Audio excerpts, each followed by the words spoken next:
Good morning and welcome to the third and final day of the EU Security Summit. We've covered so much ground over the last 2 days, from 5G security through to supply chain security, and we've covered issues such as skills, awareness, and training. Today we focus a little more on Europe's internal security and the field of home affairs, with the recognition that home affairs is also about what happens in our near neighborhood and also globally, that both of these also have an impact on security within the European Union. You can see this reflected in today's program. And we're honored to have such high-level representation across today's program as well, from the European Commission, from EULISA, from Frontex and Europol, in addition to a range of senior experts from across the security landscape. I'm going to be very brief, and before I close, a quick reminder to post your questions and your comments in the chat area on the right-hand side of your screen, and we'll pass these through to the moderators for the various sessions as we move through the program. So again, welcome everyone. I hope you find today's discussions nourishing, and I'll now hand the floor to Forum Europe's Chairman Paul Adamson, who will moderate this first session. So Paul, over to you. Thank you, James. Good morning, everyone, and welcome back to the Forum Europe's European Security Conference, its third day. As James said, we've had extremely interesting and rich discussion these past 2 days, and I'm sure this third day will be no exception. My job this morning is very simple, and it's a very privileged one, which is to introduce our two keynote addresses. So very simply, it gives me great pleasure to invite Commissioner Ove Johansson, European Commissioner for Home Affairs, to address us. Thank you for your time, Commissioner, and the floor is yours. Thank you very much, and good morning, everybody. It's an honor to be here and such experienced and an audience of a lot of knowledge in this area. So, as you know, we put forward our security union strategy in July, and we had some concrete actions there with the child sexual abuse strategy and new legislation. We had this firearms, the action plan to firearms trafficking, and we have the drugs agenda, and I'm responsible for all that. And we are also now preparing a new initiatives when it comes to organized crimes, and of course firearm trafficking and drugs are also a very important part of fighting the organized crimes and also the terrorists. What I would like to talk to you about today is based on 3 T words: trust, technology, and teamwork. First, talk about trust. Security is about trust, and when you feel secure, you feel also trust in society and in institutions. And in Europe, we are used to also feel trust against the police. People feel that they can go up to a policeman, a policewoman, ask question or report something. And I think this is really valuable. But what Black Lives Matter also have shown us is that not everybody feel that trust. And that's why I think it's so important that we continue rebuilding trust into law enforcement and into the police. And we should never ever forget that we are here to protect fundamental values and fundamental rights. It's also about technology, and we all know that crimes are being more and more digital. It's an increasingly more or less exponential development of how technology being used by the criminals. And to be honest, there is a huge risk of law enforcement lagging behind. And that's why we need new initiatives in this area. Just talk about encryption, for example. It's important, of course, to protect privacy, but it's equally important to make sure that we can make proper investigations and also to detect criminal activities. We had this huge and successful EncroChat case where Europol, together with a lot of national police forces, were able to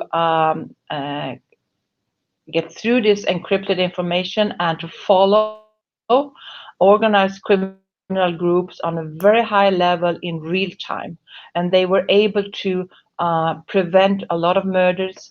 And the outcome of this Encrochat thing was more than almost 600 investigations. We have arrested already 1,000 suspects. We have seized 23,000 kilos of drugs. We have dozens of guns, 90 million euros in cash, and we have dismantled 14 drug labs. And maybe some of you remember seeing in the news also where they found this terrible torture chamber, a soundproof cell with a dentist chair, handcuffs, garden scissors, and scalpels. This was thanks to very good police cooperation and being able to crack down this Encrochat encryption. And of course, it's equally important that we can process all this data. And this is one of the challenges that we need to make sure that it's illegal. We can have the legal security to process all this data. Otherwise, we will lag behind the criminal groups.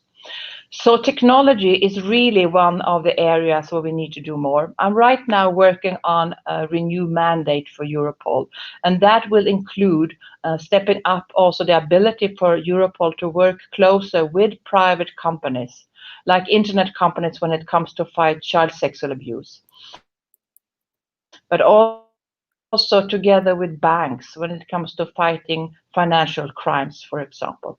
So this is an area where we are doing more. The third word is teamwork, and that's about cooperation. And I should say that we need to have a EU police cooperation code, and that's what we're trying to develop. We need a European police partnership. We need closer cooperation between Europol and between the national police forces. And we are working hard to achieve the full interoperability. The target is that we should have that in 2023. And we are especially working hard, it's on the responsibility of EU LISA, and I'm sure that Krum Garkar will tell you more about this important. So these are the three words I would like to talk about, but I also would like to mention one special area, and that's child sexual abuse. Child sexual abuse online has grown exponentially the last 10 years. In Europe, from 23,000 detected materials to 725 detected materials. And that's only the voluntary detected materials, thanks to these internet companies that do this voluntarily.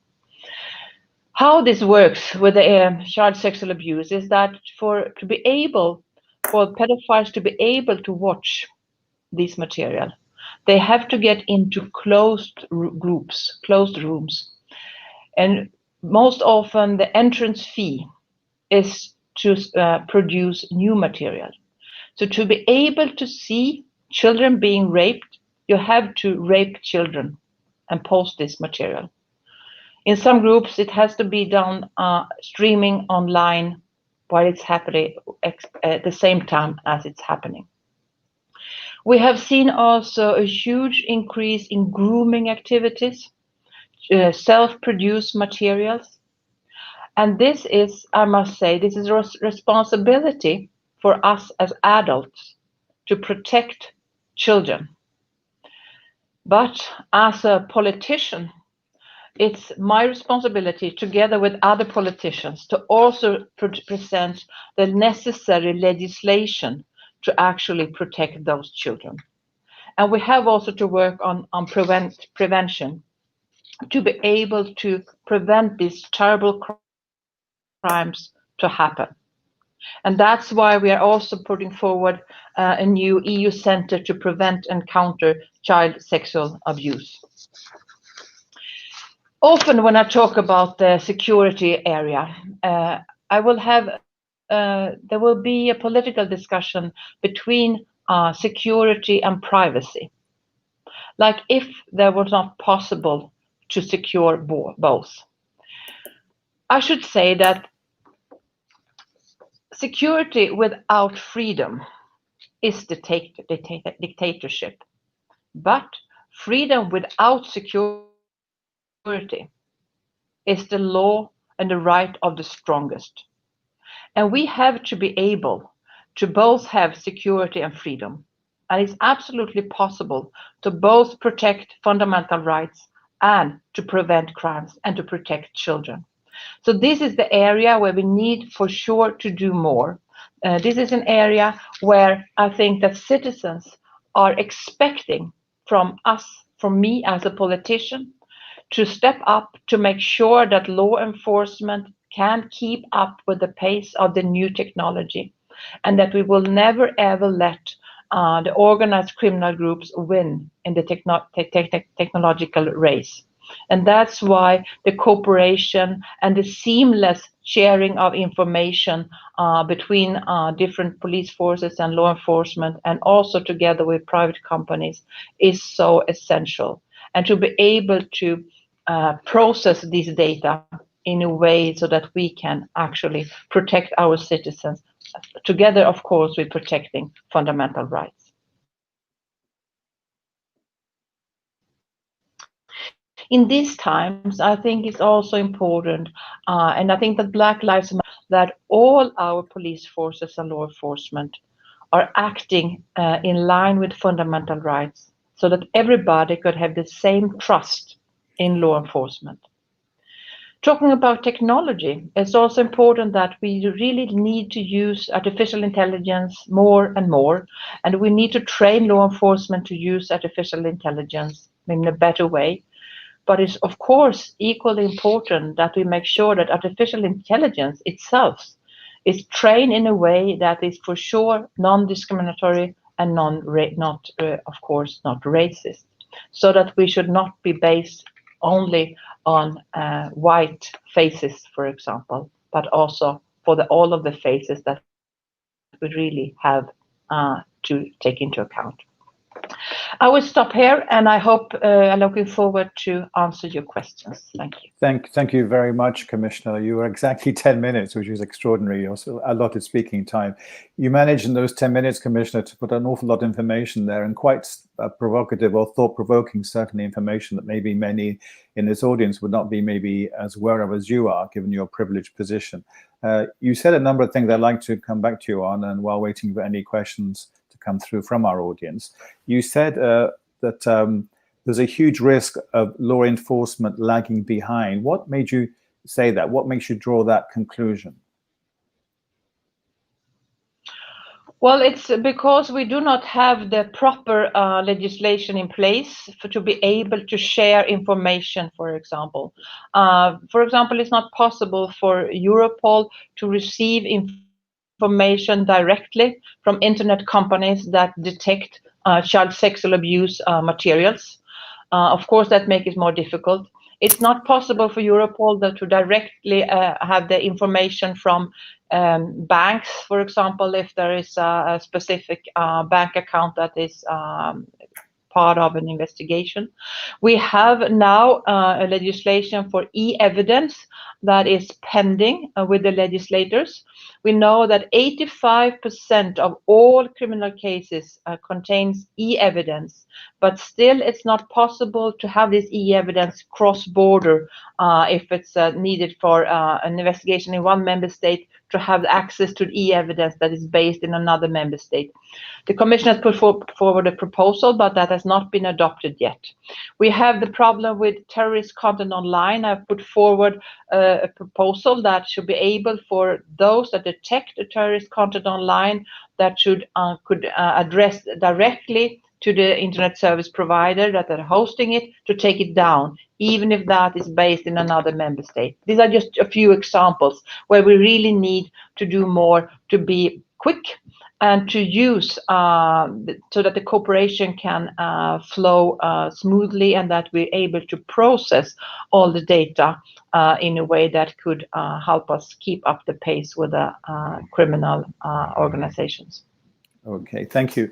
And on this question of security and privacy, did I sense a slight frustration when you said that? Because obviously the European Union is extremely proud of its values, obviously more broadly, more specifically data privacy, as you know much better than I do, Commissioner. But as you said, freedom without security is not real freedom either. Do you see the need more for there to be a political debate about balancing privacy and security, because otherwise the debate might be too unbalanced, should we say? No, not really, because I'm also equally proud of our data protection and privacy protection. So we should be proud of that, and that is very important. But that should not be taken into account as it's impossible to do anything, for example, to detect child sexual abuse. For sure, it's possible to combine those two, and that's why we need more innovation, and we also need to work together, for example, with private company in having the tools that could equally make sure that we can detect unknown child sexual abuse materials, even in an encrypted environment, without infringing the privacy of the encrypted area, for example. So I think what I would like to be is a more brave when it comes to finding the solutions, because I think sometimes we give up a little bit too early, saying it's not possible because of the importance of privacy. But I should say it's in many cases very possible to find ways that we can protect both. And I think for political reasons, I can't say that we have to choose if we should protect children or if we should protect privacy. Of course, we need to protect both. Right. The questions are starting to come in, but I will ask you one more, if I may, before I pass it over to the audience questions, Commissioner. You talked a lot, and you just did now, about cooperation with the private sector, teamwork, as you call it, as well, one of your 3 T's. How is that cooperation enacted? How is it processed? How does it work? Do you convene the companies who are likely to be of help in this discussion around the table, or do they volunteer to their services? And are you happy with the level of cooperation between people like yourselves and your other agencies and the private sector? Yes, we have a very good cooperation with the private sector, but as I just mentioned, for example, I would like to make some amendments in the mandate of Europol, for example, so that Europol should be able and allowed to work a bit closer together with the private sector, because I think that would help a lot. And we also need to put the dots for the different police forces closer together. Today we have a network of more than 300 dots in the police cooperation, and I think that should be reduced to 27. So there is a lot of things we can do to have this, and we are working on this police cooperation code, so that we should have the same kind of codes and rules and routines when we come to sharing information and working together, so that a national police force, for example, should have the same kind of code when they work with that member state, so that as when they work with another member state, so that they don't need to shift to different bases for this different kind of cooperation, because so much we can see the criminal networks are now being more and more cross-border, more and more globally, actually. And that's why we also need to facilitate the law enforcement to equally work cross-border and globally. Well, since you mentioned Europol, Ulva, there's a question from the audience about Europol from Björn Bonstoff, the Swedish People's Party. What are the core competencies that Europol currently lacks that would be feasible to empower them with in the future? What are you talking about? You talk about a new mandate, renewing the mandate for Europol. What kind of areas of new competences would you suggest they have? Well, in the mandate, I will focus on the sharing of information with private sector, for example, being able to receive information directly from private companies and banks. I would like them to be able to work closer together with third countries in the same way as Eurojust is doing right now, and I would like to have the same kind of mandate for Europol. And I will also make it possible for Europol to process, to have the safeguards how they should process when they have a lot of data. Today there is a discussion whether they can process data if you're not sure if this data is connected to a suspicious person or not. But in the beginning of an investigation, you don't really know who is suspicious. If you have a lot of material, then you need to be able to process that to find out actually who are the suspicious ones. So these are things that I would like to clarify in the new mandate. Thank you. Another question from the audience, Commissioner, from Jane Palmer, consultant in the UK. She asks, is there an argument for stronger and more consistent punishment for child sexual offenders across Europe? Well, that's not really my competence, actually. So it has to be a punishment, but it's not my competence to say exactly that's the national competence. For me, my competence is that to make sure that we can cooperate better in detecting child sexual abuse online, and that will lead and help law enforcement nationally and in cooperation with each other and with Europol to actually find these children where the actual abuse is going on, and to also prosecute the offenders. So I think so a lot of this is being hidden. The pedophiles, what they are most afraid of is the light. They would like to hidden in the dark. And it's our obligation to turn on the light. And I think that's more important actually than looking at the levels of prosecution, but it's also national competence. Right, okay, good point. A question from a journalist called Jakub Krupa, who asks, do you think that this all-important cross-border security cooperation in fields such as these will be significantly affected by Britain's withdrawal from the European Union, as both sides are yet to agree on the extent of post-Brexit cooperation?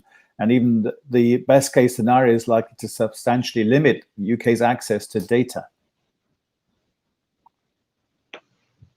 Well, of course, this is now one of some of the areas that they are right now negotiating. And I do hope that they will come to an agreement between the EU and the UK. It's, of course, of great importance that we can exchange data, but it's of equally great importance that we can safeguard privacy and how data is used and data protection rules. So these are linked to each other because it's about trust. So hopefully they can solve it and have it as part of an agreement between the EU and the UK. Okay, a question back to me, if I may, Commissioner. You talked a lot about some of the success stories as well, which is gratifying. It's not all bad news about the successes you and your colleagues have had in finding some of these egregious examples of abuse, etc., and organized crime. Do you think that there's enough, it's not so much communication by people like yourself, but do you think there's enough sufficient public awareness of what's going on? You gave some shocking examples, not just statistics, of what is going on. And I just wonder, I asked the question quite innocently, to what extent is the public at large, they're generally aware of terrorism and abuse and all that kind of stuff? And more specifically, do you think there's more to be done in giving a greater push to public awareness of what we're talking about, not just through agencies and companies? Yes, I do think so. And I think some of those crimes that are not being visible in the streets, like child sexual abuse, I think it's really our obligation as adults and as politicians to talk about it, as I said, to turn on the light. Because these pedophiles and these terrible crimes are being done and committed in the dark. So that's why it's really important to talk about it and make it visible. And this is also a way to encourage children. It's not your fault. It's not your fault. I think this is so important. And a lot of children are being abused by somebody that they trust. So it's really important with the prevention and to talk about it, because otherwise children would think that they are the only one, the only victim. But unfortunately, there are so many millions of victims when it comes to child sexual abuse. So that is important.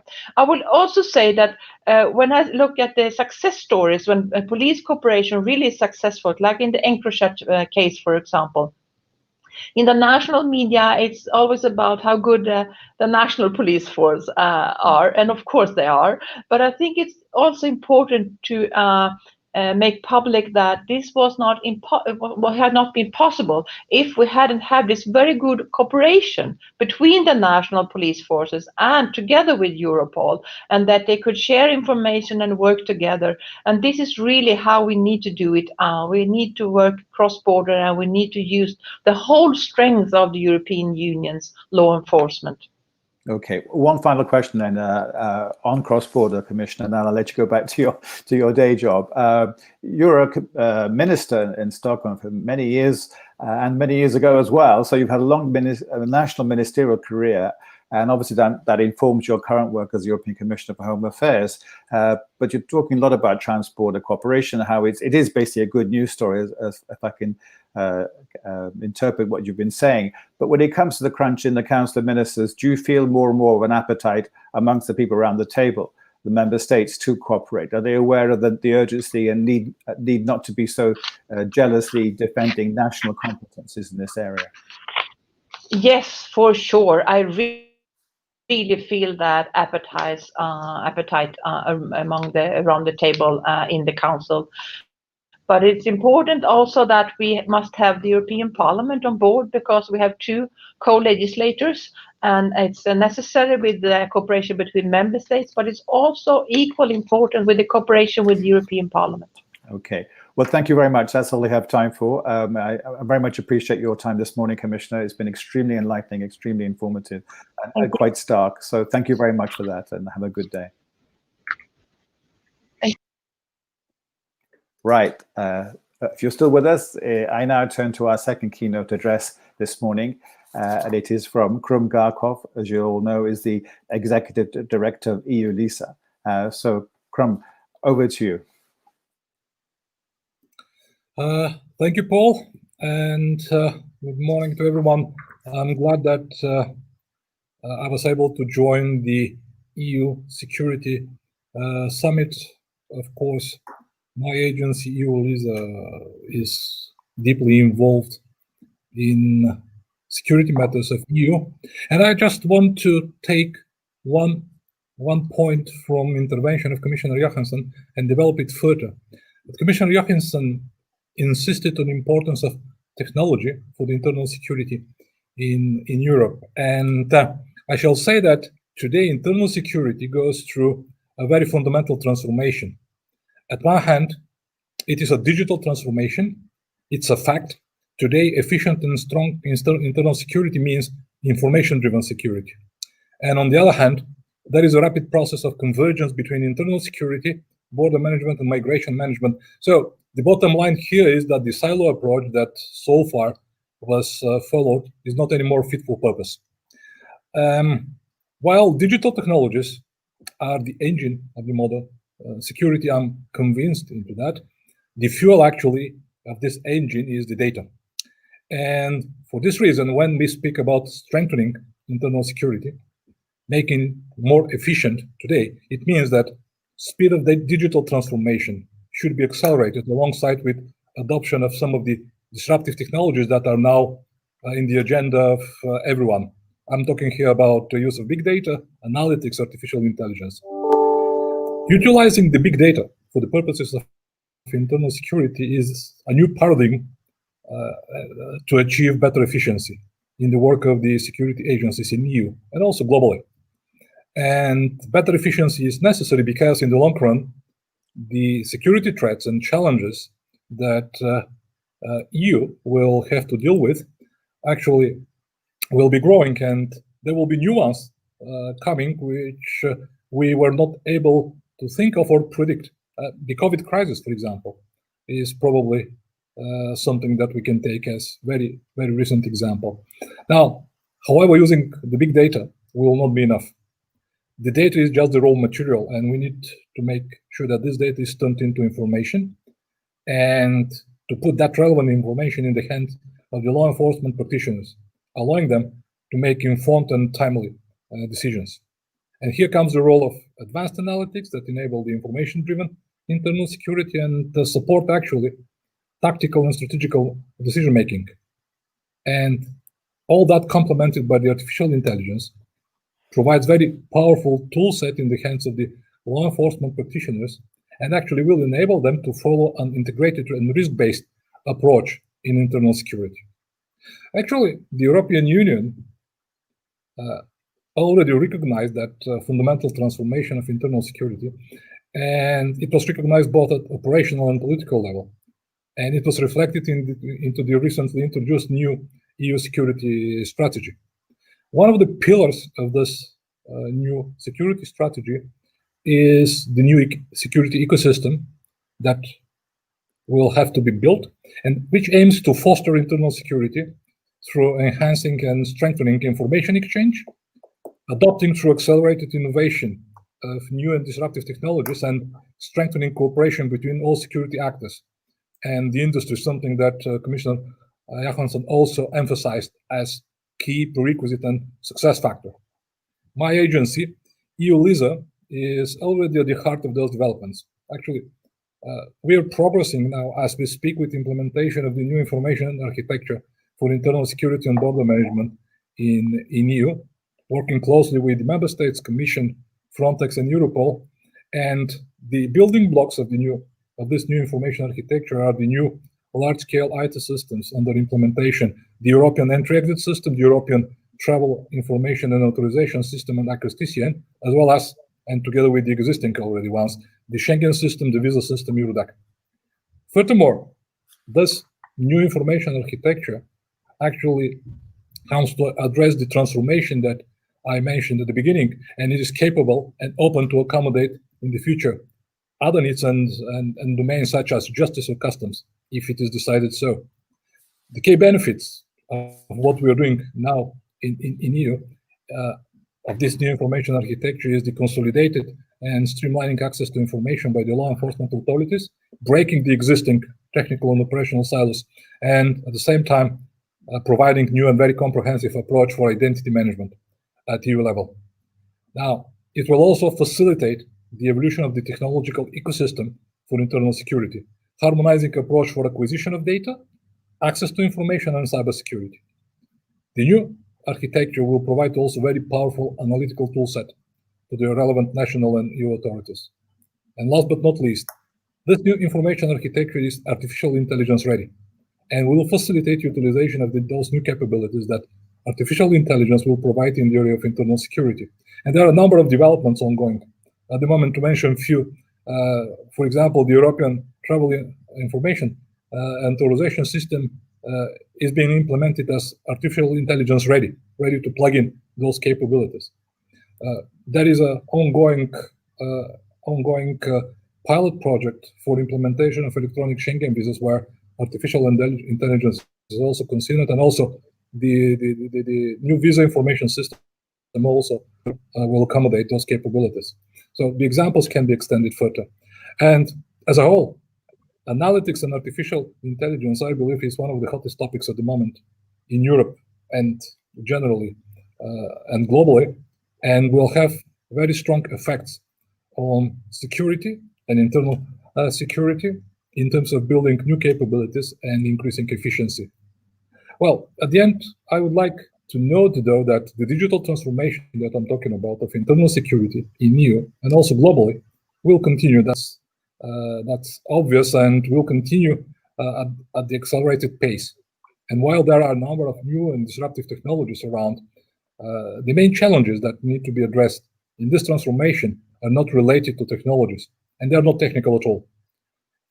I just want to take a note of 4 main challenges that I see that needs to be addressed. First of all, finding the right balance between the capabilities that technologies provide today and their ethical use, including having a new balance between security and data protection and privacy safeguards. This is possible and necessary, and I believe that Commissioner Johansson also noted that in her intervention. On the second place, having the right leadership at political and operational level to promote and drive this transformation is extremely important. Because again, it's not about the technology. On the third place, building the right skills, capabilities, and knowledge in the law enforcement community is really crucial to explore the benefits of the digital technologies and to enable more efficient work on the field and beyond. And last but not least, to build trust in society that digital transformation of internal security and use of more and more technologies will strengthen actually internal security and will be used for legitimate purposes. If these challenges are not recognized, and if we fail to address them properly, the technical excellence that eventually we can achieve with digital solutions put in place will bring limited value. And as a whole, if we fail to do the digital transformation of internal security in EU right, that will have long-lasting negative effects of internal security in EU and on our ability to respond to the demand of the EU citizens for stronger and more efficient internal security. Thank you for your attention, and Paul, I'm available to address the questions that the audience might have. Thanks again. Thank you very much, Kram. Thank you very much. I have as always, a number of questions to put to you. One is you say that it's not all about technology, but at the same time, digital transformation is key, especially and making sure that the law enforcement people have the right skills to adapt to digital transformation, and maybe also maybe push it a bit and say even people in society to be more familiar with digital developments, obviously. But are you confident that that kind of transformation is taking place in a measured way, and in terms of upkeep as well, in terms of take up by the authorities, or do you see in some member states a certain lagging behind? Well, thanks for the question, Paul. Indeed, it's important that digital transformation and the pace of its implementation to be followed by all the actors. Now, what I see in the last years, and I think the new security strategy of the EU is the last evidence in that respect, is that the efforts of the EU institutions of the Commission of member states are more and more streamlined in implementation of that digital transformation. So at the moment, I'm quite positive that those efforts are well coordinated and follow the same direction. Of course, that's an extremely complex process. We have the EU environment with all the entire technology landscape, the EU legislation. We have then the national environments and landscapes. But I see more and more efforts to make them in sync and working together, which I think is something very important and positive as development in EU today. Right. You mentioned on a number of occasions, Graham, artificial intelligence, and of course that is the theme of our next panel after this keynote session of the on the program. And you said one of your key challenges is the balance between technologies and ethical use of technologies, and not just data. Let me be dumb data with the commissioner, but let's talk about the ethical use maybe of AI, because it's such a key part of your argument. Yeah, indeed. As I emphasized in my intervention, the digital transformation that is ongoing at the moment with internal security is not about technology. And I think the Commissioner also insisted that actually the success of the efforts now to strengthen internal security are deeply related and have as a great important prerequisite to build trust in what is going on at the moment. And I think finding that balance that I was talking about between the new capabilities and their ethical use is extremely important. I shall say that this is an area which recently attracted a lot of attention in EU, not only in the work of the European Commission with the new security strategy, but also in the European Parliament, for example, where recently it was established a special committee to follow the developments of artificial intelligence, especially focusing on those ethical aspects of using that new and disruptive technology. There are not yet all the answers, maybe no answers yet, because this is something very new. But I think to make it right, we should, in parallel with technical and operational implementation, or even before that, address those aspects related to the ethical use of those new capabilities, and again, finding the new right balance between those capabilities, their utilization for security purposes, and data protection and privacy, because that will build the trust in society that those efforts aim for the right result and in the right direction. You're about to celebrate your 8th anniversary of becoming executive director of EU-LISA, Akram, but before that you were in the private sector. And the Commission talked a lot also in her intervention about the need for cooperation with the private sector. That is key, and you said something very similar just now. Does your private sector background, pre-EU-LISA, give you particular insights in how the most effective, productive cooperation between the private and the public sector can be generated? Well, it helps, definitely.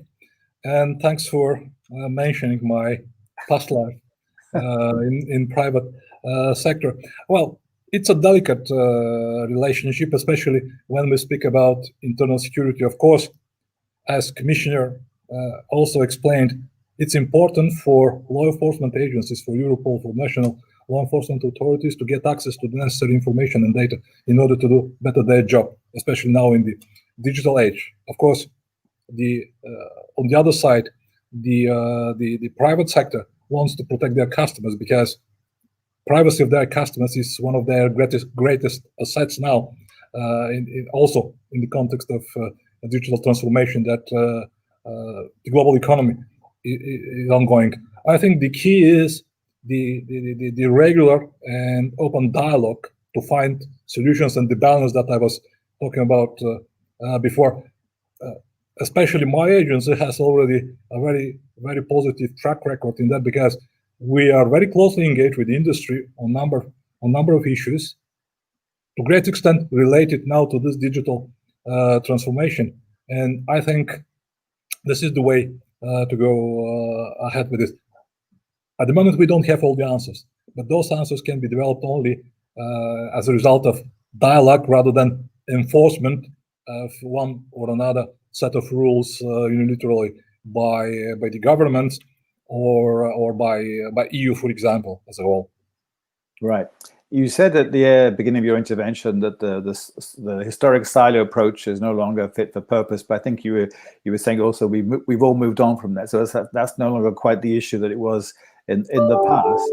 And you seem quite enthusiastic, if I may say so, about the new Commission, the EU security strategy, this ecosystem we're all talking about being built. Do you think the main challenges going forward of making sure that this new architecture that everybody's talking about, this new ecosystem, reaches its full potential? Are there stumbling blocks along the way, or is it now an open goal? Everybody recognizes collectively the urgency and the obvious need to cooperate and work together. Well, I think the answer for your question, Paul, has several dimensions. First of all, let me start saying that, yes, indeed, at the moment in EU and in the member states, everyone, and especially the policy decision makers, recognize the need of this very, very deep transformation of internal security. I mean, need to abandon the silos and then to go to much more transversal approach, building the actual ecosystem that covers end-to-end to put it that way, the life cycle of internal security. All right, that's on the political and policy side. But of course, when we speak about the technical and operational silos, this is much more lengthy and I would say complex process, because they've been created with the time.